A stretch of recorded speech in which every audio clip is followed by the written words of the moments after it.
Isma. Well, this expression cannot just be defined in one word because it represents a lot of things. It represents, for example, our belief that in Africa, the kind of economic, social, and political institutions that make sense must find their meaning in the African setup. That any new organization which we bring up must be based on some traditional concept to life. It must not just be imported from outside. For example, we are clan-minded, we are tribal-minded, in that we are communal in our concept of life. Now, it is necessary that our new institutions are based on this approach, what we have called in our definition of African socialism, mutual social responsibility. That is, that a person is not just an individual, he is part of a system, he is part of a community. He has responsibilities within that community. He has duties to perform in that community. But in turn, the community has also got responsibility to him. They have duties towards him and his children. This is a very important concept. The other concept is that every person has got equal value and worth. Although some of our people in traditional life had a lot of wealth, but their wealth was not really belonging to them as individuals. They held it almost in trust for the rest of the community. And when any of the members of the community got into trouble, or when he wanted cows to pay dowry, he always looked to this as a possession which he could also have access to. So that there is this element of acknowledging individuals as equal humans in the community. The third one is that every decision was made through consultation and discussion and by a consensus. There was no question of one person deciding for the rest or of a minority deciding for the rest. There was also a proper procedure which laid down how every decision must be taken and at what level different decisions must be taken. There was a procedure by which certain members of the community attained seniority, and by that seniority they were in a position to take certain decisions on behalf of the community. This is the democratic nature of our society. And lastly, there was the element that there was belief in a supreme being. That is, we paid homage to God or gods. We acknowledged there existed a God. We had certain religious functions, not denominational, but born in our tradition. Before we harvest, we have to do certain things to pay homage to God. Before we go to break the ground for cultivation, we pay homage to God. So that there is a distinction, for example, between what we believe in as socialists and what the communists believe in. There is a basic distinction.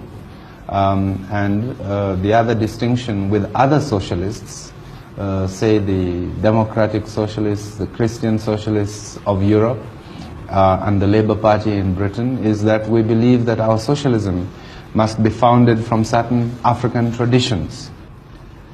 Now, into this Kenya, countries from around the world want to help, to come with their aid. And I understand that you are interested in assistance from abroad, is that right? This is true, yes.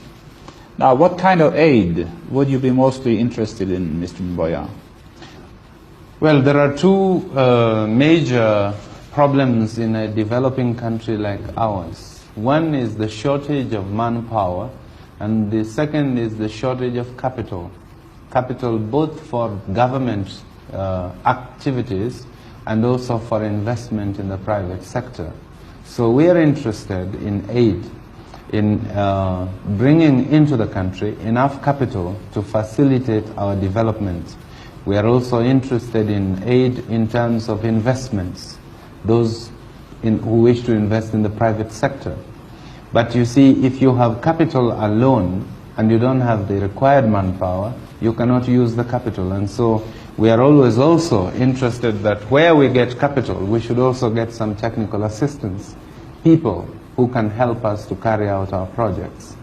But our long-term objective is to move away from aid so that we can concentrate on trade.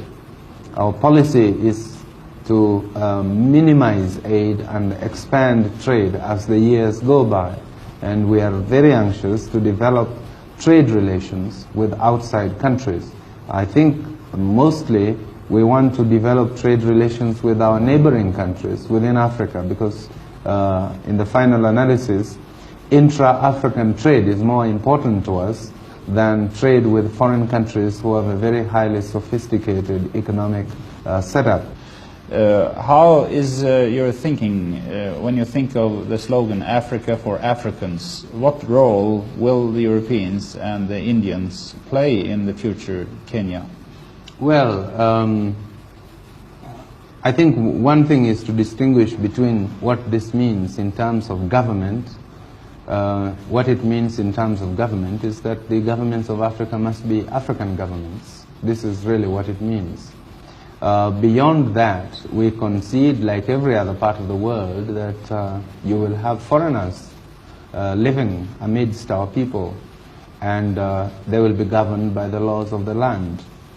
Also, we have in our constitution provision for other people to become citizens, and there are a number of Asians and Europeans who have become Kenyan citizens since independence, and they will enjoy the same rights as myself or any other African. So to that extent, they are Africans, and they should, just like myself, say Africa is for the Africans. What we're really saying is to exclude foreign powers from interfering in our own local affairs, and also to eliminate colonialism and minority rule from Africa. So if I came here and settled and behaved well and applied for citizenship and acquired citizenship, could I also be a member of your parliament and also be a minister? Yes, in fact we have a white man who is a minister in the Kenya government. We have another one who is a minister in the Tanzania government. There's another one who is a minister in Zambia. So there are many of white people who are already members of parliament and even members of the cabinet.